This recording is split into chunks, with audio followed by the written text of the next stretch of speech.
21 million para sa isang attendance. Salita, ipagtanggol si Rodrigo Duterte. Question po na pumasok dito ngayon from Dare to Us. Sa mga hindi pa po nagpa-follow ka Dare to Us, siya yung pina-follow ko if I want to understand about the budget. Kasi yun yung parang focus niya. So may question siya rito. I don't know if anyone from our panel can answer this. This is about the budget, mismong budget ng House of Representatives. Sabi rito, we would like to ask po bakit ang budget ng House of Representatives ay walang public deliberations. No presentation of budget, no scrutinization like other government agencies. We would like to raise the issue of excessive cash balance of the House. According to 224 COA report, may 27.6 billion cash and cash equivalents ang House of Representatives as of December 31, 2024. In 2023, it was 18.657 billion. According to the report, it was earmarked for payment of payables already obligated and due for payment in the ensuing years. Pero po, ang total liabilities of the same COA report in 2024 is 481 million pesos only. Bakit po ang daming cash ng House? For what purpose? Yearly, there is also a realignment of funds from personal services and capital outlay to MOOEs. And on top of that, 17.324 billion pa silang net to GAA increase in 2025 and 10.5 billion increase in FY 2026 budget. Bakit ang dami nilang cash at bakit patuloy ang increase ng kanilang budget na walang public budget deliberations, no scrutinization, no questions? I consider this a hypocrisy on the part of the House scrutinizing other agencies pero ang budget nila hindi nangyayari sa budget nila. Anyone can answer. Actually, ganito yan, ano? The fundamental question there is, bakit walang deliberation? Simple. Ayaw nilang ipaalam sa atin. Case in point, the 2025 GAA was unconstitutionally certified as urgent. Can you imagine? Budget urgent. Anong ibig sabihin kung bakit may GAA deliberation? Kasi nga, ang legislature ang guardian of the public purse, of the national treasury. Kaya dapat yan, binubusisi lahat. Tama yung sinabi ni Chairman Cardema. Binubusisi yan. Bakit ganito? Bakit gano'n? Ito bang agency na to? Nagamit mo ba yung binigay namin sa'yo? Hindi mo pala nagamit? Bakit ka namin bibigyan ulit? Itong binigay namin sa'yo, bakit dito mo ginamit sa ibang purpose? Dapat makastigo ka, etc. Can you imagine that 2025 GAA was certified as urgent? What does certification of urgency mean? It means that you dispense with the reading, the first, second, and third readings on 3 separate days. Meaning to say, isang araw lang, pwede mo nang i-approve yung pending legislation. Anong purpose ng certification of urgency? Nagkakagulo. Di ba? Magdi-declare ka ng national emergency by law. Urgent yun. Lumindol. Nagkaroon ng the big one. Huwag naman. Kailangan ipasa itong supplemental budget in 1 day. Ang daming natahunan, ang daming nagugutom, walang tubig, walang kuryente. 1 day. Pero budget, urgent. Di ba kinall out nga si Pangulong Marcos ni Justice Lloren in his separate opinion? It is unconstitutional because you do not use a certificate of urgency on the budget which is supposed to be subjected to the longest debate. Kasi unang-una, yan ang budget ng bayan. Pangalawa, 1 taon a-applyan. At number 3, billion, trillion pa nga ang involved. So, bakit maraming cash? Iniipit nila yung cash. Bakit walang public deliberation? Napilitan lang sila. Eto, kung napapansin nyo, napilitan lang sila sa BICAM. Pero kung napapansin nyo, sino man nanood nung sa BICAM, nagtyaga. Nagtyaga ako mag-a-adjourn sila. Bago magpupulong-pulong sila ron, magkukumpul-kumpul sila sa isang lugar. Hindi rin natin alam kung anong pinag-uusapan. Bago mag-re-resume, meron ng desisyon. Wala rin! Ila-livestream pa nila. Walang iniwan yan doon sa ICI Merong guidelines for live streaming, pero umpisa nung na-create yung ICI noong September, araw nito, ilan ang ni-livestream na hearing? Isa! Exactly one hearing. Oho. Yun ang nangyari sa ICI. Pinaglolo ko tayo. Ha? Public daw, live stream, pero recess, private consultation doon sa bandang likod, kitang-kita naman eh. Ha? Nawawala sila eh. Nandun yung screen, hindi nawawala yung live feed, pero walang laman itong mga mesa, nandun sila sa likod. Then pagbalik nila, ayos na.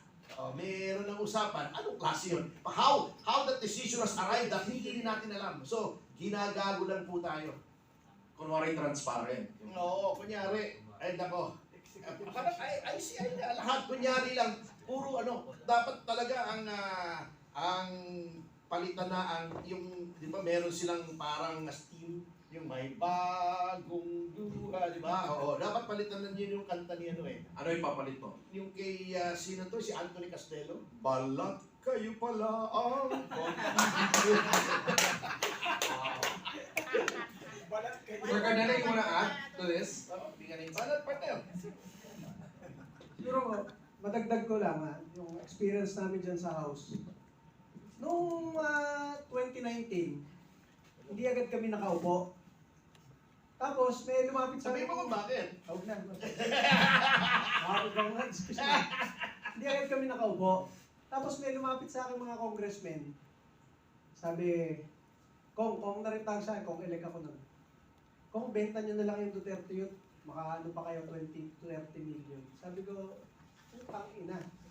Hindi kami nakikipag-away para sa pera. Wala nga kami pakialam dyan sa budget sa Kongreso eh. Gusto lang namin makipagdebate, magsalita, makipag-away sa mga makakaliwang grupo sa bansa.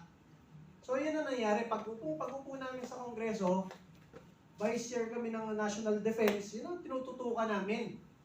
Kaya tinutulungan namin mga kabataang Pilipino, huwag ma-recruit ng NPA, at ito mga taga-AFP at PNP. Tapos, ang House Bill ng Duterte Youth Party List noong unang term namin, yung pagbabalik ng anti-subversion law, anti-CPP-NPA Act, na kapag ikaw nagtatransact, nangungulekta ng revolutionary taxes and everything, lahat kayo, o ikaw politiko na nagbibigay ng pera sa mga makakaliwang grupo sa NPA, kasali ka rin. Mga ganyan. Kinakausap na naman kami ng mga ibang kongresista. Pasensya na hindi kami makapirma dyan eh. Sayang yung mga butanteng mga makakaliwa sa probinsya, marami yun. May ganon. Meron naman.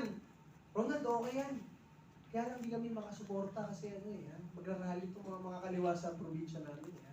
Sabi ko sa mga kongresista, medyo radical kasi kami sa kongreso. Ang daming kongresista at politiko, gusto ng reservist rank sa armed forces, gusto ng arrival honor sa PNP, gusto ng rango sa Philippine Coast Guard Auxiliary, pero para pumirma ka, laban sa pumapatay sa tropa ng gobyerno, ayaw mong pumirma. Anong tawag sa ganyan? Diba? So, layuan na naman yung ibang congressman sa amin. Nung second term namin, under Marcos administration, eto na. Kami lang ang nag-file ng pagbabalik ng death penalty by firing squad para sa lahat ng taga-gobyerno na kasali sa plunder, kasali sa mga ghost projects. Wala man lang pumirma kahit isa. Tapos hindi kami kinakausap. Tapos eto na, pagdating ng 2024, ang dami nga sinasabi ko sa inyo, bagong Pilipinas Servisyo Fair. Nasabi ni Mayor Magalong, pag umattend ka, meron kang 777. 21 million para sa isang attendance. Sa 31 na invitation sa amin dyan, ang inyong Duterte Youth Party List, hindi namin kayang umattend. Masabi ko sa inyo, ang daming umattend, 200 plus. Hindi namin kaya umattend. Tuwing magpapadala ng invitation ng Office of the Speaker, pino-forward ko kay Congressman Pulong Duterte at kay Vice President Sara Duterte. Sabi ko, ma'am, hindi kami attend sa ganito Minsan nag-invite sa Davao pa. Davao City pa mismo. Sabi ko, ma'am, sorry, hindi kami attend kahit Davao City to. Alam ko namang sa kabilang side to. So, ganyan na nangyayari. Kahit nung mismong Quadcom hearing ni Pangulong Rodrigo Duterte, 14 hours mula 10 a.m. hanggang 12 midnight, Duterte Youth Party List. Hindi namin kayang hindi ipagtanggol si Pangulong Duterte. Kahit sinasabihan kami ng mga kongresista doon, pare, huwag kayong magsasalita dito ha. Naka-register na kaming magsasalita. Tinanggal pa kami sa listahan. Nilapitan ko lang yung Quadcom. Sabi ko, pinagsalita niyo yung tatlong makabayan? Kami hindi, magwawala ako dito. Wala akong pakialam. Sinabi kong ganon. Kaya nung 11 PM nakapagsalita kami 1 hour before mag-adjourn. Kasi galit nga ako dito sa mga makakaliwa eh. Bakit ang daming privileges ng mga makakaliwa doon? Tapos kami, gusto lang namin magsalita, ipagtanggol. Si Rodrigo Duterte na nakasalang sa Kongreso, ayaw kaming pagsalitain. Wala ba kaming karapatan bilang kinatawan ng taong bayan? Napakaraming Pilipino. Wala man lang boses sa Kongreso. Wala man lang magtanggol kay Pangulong Rodrigo Duterte. Kaya sabi ko, magwawala ako dito pag hindi niyo pinagsalita Duterte yun. So, ganyan ang aming status sa House. Hindi kami nakikialam dyan sa mga kaperahan sa House. Medyo outsider kami. Hindi kami umaten sa bigayan ng kahit ano dyan. Kahit sabihin na, Kong, meron nga lumapit sa akin, Kong, nakaano na ako. 300 million na. Meron isa, naka 600 million, nakaka-attend lang. Duterte Youth Party list ninyo, masabi ko sa inyo, kahit piso, wala. At masabi ko sa inyo, eto sa Pilipinas, sa Pilipinas, pupunta ako sa barangay, pupunta ako sa isang bayan, pupunta ako sa isang probinsya. Tapos ang sasabihin ng mga politikong kausap ko, pare, mag-e-eleksyon na dito, 500, 1,000 ang bayad sa kada botante. Kailangan nyo yan para manalo. Tangin na ako, iinom na naman ako ng Losartan. Yung Losartan sa high blood yun. Sabi ko, tangina. Bakit ganito yung mga sinasabi sa akin ng mga barangay chairman, mayor, gobernador na pinupuntahan namin? Dito na lang daw mag-invest sa probinsya nila. Akala ko pag sinabi mag-invest, magdala ng mga foreigner o mga negosyante para mag-invest ng negosyo. Ibig sabihin pala, mag-invest yung party list nyo dito na kayo bumili ng boto. Putang ina.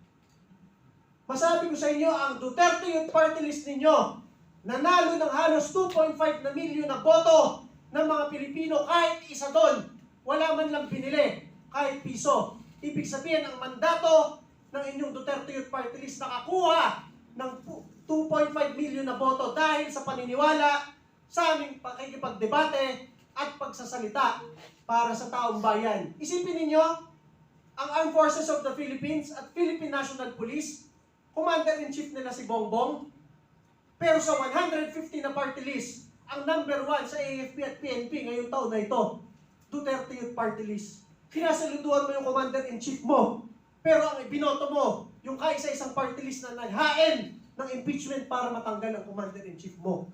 Ganun ang sentimento ng ating mga pulis, sundalo, mga OFWs buong mundo. Wala kaming ma-hire kahit isang coordinator sa kahit anong bansa buong mundo dahil walang pera ang inyong Duterte Youth Party List.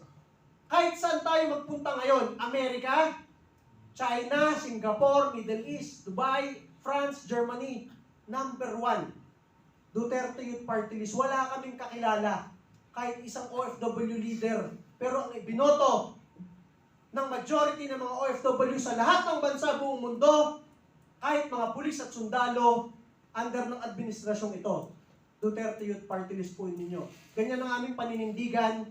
At ngayon po, pinail natin sa Supreme Court yung aming kaso laban sa COMELEC. Makikita doon ng Korte Suprema. Ang sinasabi lang ng COMELEC, meron daw kami hindi na-publish na papel noong 2018 nung nag-a-apply kami. Eh nakalagay sa mismong batas ng party list, the COMELEC shall publish. Sino ang nakalagay sa batas na magpapublish ng mga aplikante? COMELEC po. Ang sabi ni COMELEC sa Supreme Court, pwede namin iutos yan. Pwede nyo namang iutos. Wala kayong inutos, inaprubahan nyo kami. Paano namin mahuhulaan na yung one-pager na yon? Kailangan. Lastly na lang masabi ko sa inyo, sa dami-dami ng party list dyan na bumibili ng boto, sa dami-dami ng party list dyan na nangungurakot, kahit mga kongresista, may kaso ngayon, may alam ng taong bayan nangungurakot kasama sa mga bilyong-bilyong kalokohan ngayon. May kaso ba sila? Wala. Ang tinanggal yung kaisa-isang party list na nakakuha ng 3 seats sa Kongreso, binoto ng 2.5 million na Pilipino, kaisa-isang nagbabalik ng death penalty para sa kurakot sa bansa. tayo ang pinagtulungan, tayo ang tinanggalan ng budget, tayo ang tinanggalan ng seat sa Kongreso. Pero masabi ko sa inyo, kahit wala tayo sa Kongreso ngayon, kahit sa barangay ng Pilipinas tayo magpunta ngayon, sinasabi ng taong bayan, Sir, Duterte Youth Party List po kami, binoto po namin kayo. Hindi tayo yung kahit saan ka magpunta, yan yung mga nangurakot ng bilyong-bilyong malita. Hindi tayo ganon. At dahil dyan, sa inyong pagtitiwala ng ating mga kasama sa social media, mga vloggers, at ng milyong-milyong Pilipino, kaya nabubuhay ang Duterte Youth Party List. Alam ko, makakabalik tayo sa Kongreso at putang ina, lahat ng kailangan reforma dyan sa Kongreso na yan at sa ating gobyerno. Lalo na pag naging Pangulo si Sara Duterte, tayo ang magbabago ng Pilipinas. Talagang, wow,